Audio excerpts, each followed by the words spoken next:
Hey everyone, Rick Brown here. Okay, quick racer update and a little bit of progress report on this.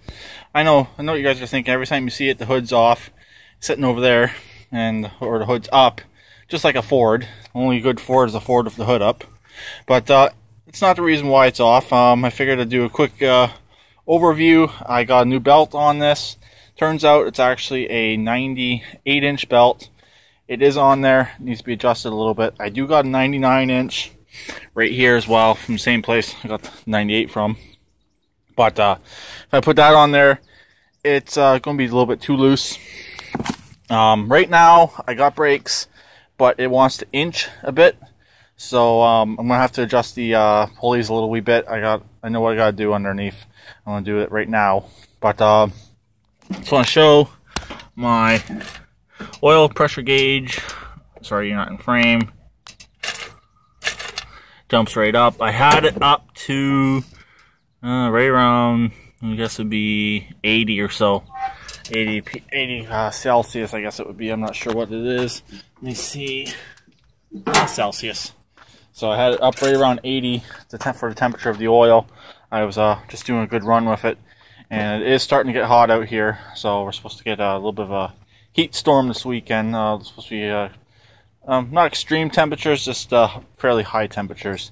But it's running good. I did not burn the belt at all, which is good. So you can't return a burned belt if it was too small. I picked up some new drill bit kit right there. I was able to get some idlers done underneath. Let me show you underneath. Okay, here's underneath. I'm actually going to lose this idler pin right here. Sorry, you're not in frame. I'm going to lose that pin right there, because if you look at the belt, it's actually having to push itself down around that. Then this here, I'm going to adjust, so belt is right in between it. It is wide enough, and it is adjustable. So, also up front, I may see about adjusting this pulley down a little wee bit. I can't go down much more. So what I'm going to have to do is widen out the hole, use an old drill bit, widen out the hole, and just try and adjust it and make sure it stays in place. And if I get it dead on perfect, put a tack weld on it. This one here, I can't really go higher, I can't go lower, so that one there has to stay where it is, because my clutch is right there, all my clutch equipment. So this idler pulley back here actually came off the Craftsman 4-wheel steer. Yeah, I'm starting to steal some parts. I have another one that's identical, excuse me, but the bearings are going out on it, so use that one right there for now, because the Craftsman 4-wheel steer is the parts one, so not a big deal. So here it is, the final, basically the final setup for the pulleys. From distance, you can see how the belt does like a little bit of a wave. So I'm going to try and straighten that out, and that should help with the clutch a bit. So it'll put a little bit more less pressure on the belt when you put the clutch in, and it should actually work out pretty good. Also, a little bit of a side note, if you remember that Dynamark I had, you should see what the kid's done with it. He sent me a few pictures the other day. If anyone wants to see pictures of it, I'll contact him and see if I can post pictures in a video. Like, I only got 2, but or post them on Google+. It looks pretty cool. He has some pretty big monster mud tires on the back, some good tires on the front, and he says it actually literally floats. He put a opposed twin back in. I wish I would have sold him the opposed twin that was in it, since I never used it in this. Long story on that. I thought I had it sold, but the guy never showed up. Friggin' Kijiji. Got Kijiji'd.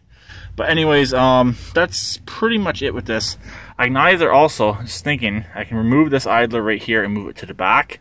That should give me a little bit looser belt as well. But I like this setup right here with the 2 pulleys, almost like a figure 8 right there. Kind of is, kind of isn't. And with the clutch, it works really, really well. So I don't really want to change any of that. Also, side note, to pull the belt, I don't have to drop the entire transmission. Loosen off the bottom bolts, because I normally only tip it this way here, so the left side of the engine's down when you're sitting on it. Loosen the bottom bolts, take out the top 2, tilt the transmission out. It gives you just enough room to get the belt in and out. So Also, it's going to have to come back apart potentially again. I got to put some guide pins in the back end I knew I was going to have to do it eventually, but we'll see. Also up front, I might weld a pin right here on each side, just to help keep the belt in place. I rather weld them in than bolt them in, because that's double thickness of steel up in the front end. And yeah. Also, I'm getting a knockoff GoPro camera probably next month. With buying these drill bits, I'll show them to you. Right here. Set me back my spending money for the month, unless I got 3 paychecks this month. So, because it's just the way the month works out. I may end up getting it, still, we'll see. If you know of the store called Showcase, it's in most major malls, at least here in Canada. Basically, they sell all the stuff that's as seen on TV, and they happen to sell knockoff GoPros. And they're pretty much the same as a regular GoPro. They use the same hardware. You can even use the same mounts, everything with these knockoffs, but they're under $100. So if you destroy it, it's not really a big deal, and you're not out, what, like almost $300. So I'm thinking about getting one, and I'm gonna put a mount on the hood of this for it, and probably a mount on the hood of the truck. We'll see. Also, I took the truck off-roading yesterday. Actually did pretty good. Did a little bit of off-roading at work, and in its present state, without four-wheel drive, it actually did pretty good. So that's pretty much it for this. Emily wanted me to show you guys what she's up to. She is picking through our rock and stone pile, looking for fancy rocks. And yep, right there. That's good. We do got some more around the other side of the house, but I've moved the doghouse over there, so she can't really get in there too easily. May figure out a way of getting her in there maybe tomorrow. But this is actually quite high of a pile right here. We're slowly getting it leveled out, but it's a lot of work, especially when it's hot out. And there's the rototiller, and yes, and that's out because, as you can see, the trailer's no longer here. It's just out in the front. So this one actually, this thing pulls it really nicely. If I had the property, this thing would definitely be kept. I just don't got the space for it, unfortunately. That's why I gotta get rid of it. It's unfortunate, but that's just why I gotta get rid of it. But that's pretty much it. So talk to me later. Please keep it redneck like always, and please subscribe and comment.